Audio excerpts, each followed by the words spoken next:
કારગિલ વિજય દિવસની ઉજવણી. કારગિલ યુદ્ધમાં શહીદ થયેલા જવાનોને શ્રદ્ધાસુમન અર્પણ. લેક્યુ ગાર્ડન પીપલોદ ખાતે આ કાર્યક્રમ રાખવામાં આવ્યો હતો. સુરત શહેરમાં આજે કારગિલ વિજય દિવસની ઉજવણી કરવામાં આવી છે. કારગિલ યુદ્ધમાં શહીદ થયેલા જવાનોને શ્રદ્ધાસુમન અર્પણ કરવાનો કાર્યક્રમ કારગિલ ચોક લેક્યુ ગાર્ડન પાસે પીપલોદ ખાતે રાખવામાં આવ્યો છે. નમસ્કાર, મારું નામ છે એરફોર્સ ઓફિસર હરેન ગાંધી અને હું એક કારગિલ વોર વેટરન છું.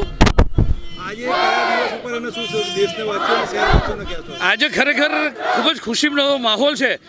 પાકિસ્તાન ઉપર કારગિલમાં આપણે જે ભવ્ય વિજય મેળવ્યો એની સિલ્વર જ્યુબિલી છે, 25 વર્ષ પૂરા થાય છે ત્યારે અત્યારે એ દિવસે જે અમે લાગણી વિજય મેળવ્યો અને લાગણી હતી એવી જ લાગણી અત્યારે થાય છે અને રોગટા પણ ખડા થઈ જાય છે.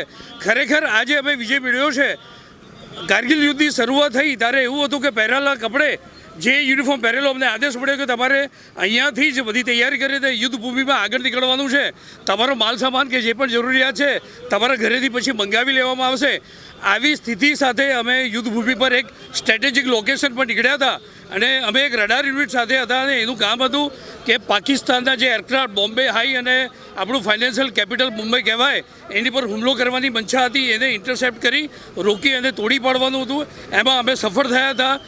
દરરોજ 250થી પણ વધારે એરફોર્સ કર્મીઓને વોરની તાલીમ આપી, ઇમરજન્સીની તાલીમ આપી, શસ્ત્રોની તાલીમ આપી, ફિઝિકલ ફિટ રાખવા અને ઇમોશનલ બેલેન્સ જાળવવો આ મારું કામ હતું. અને ખરેખર ભારત દેશની જે સમસ્ત પ્રજાજનો અને નાના નાના બાળકોએ અમને જે મોટિવેશનલ મેસેજ મેળવ્યા અને એનાથી અમે જોશ અમારું મેન્ટેન રાખ્યું અને અમે જે ભવ્ય વિજય મેળવ્યો એ ખરેખર ખૂબ જ ખુશીની વાત છે.